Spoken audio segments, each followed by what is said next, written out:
the conceit of the play is that we are all just storytellers. It's kind of a play within a play within a play.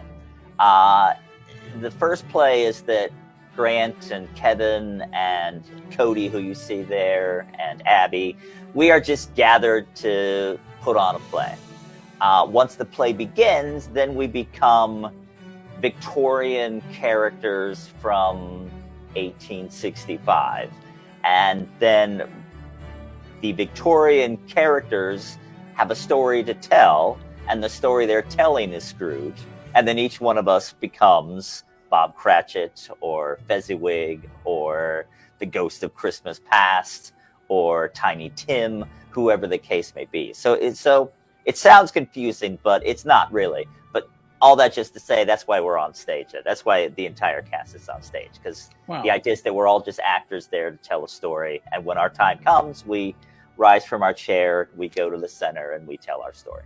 So in this particular production, as the audience arrives, we will be on stage in costume. We will be filtering through the audience. We'll be welcoming people, handing out programs, talking about the show, wishing them Merry Christmas. And that's all improvised. That's just us being us. And you know, we're not playing characters or anything like that. We're just a part of the festivities. But at 7:30 or 2:30, whenever the show begins, there's a very distinct moment where the play proper starts, and then that's all Dickens' words. So I'm playing Ebenezer Scrooge, and so I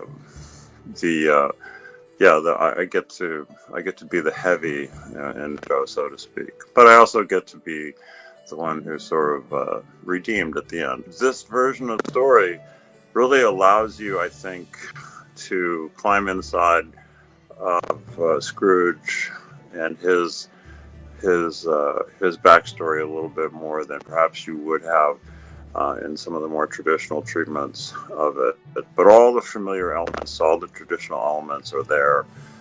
You won't be wondering where in the heck are we going with this production. I think you'll just be intrigued by the way you're being drawn into the story in a slightly in ways that are perhaps intriguing and innovative.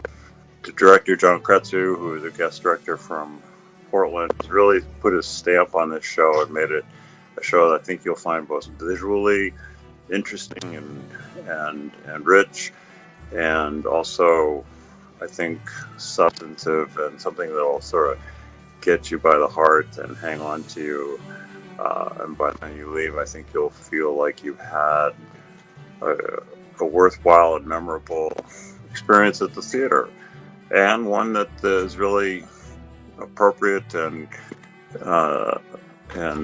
consistent with the season of Christmas holiday.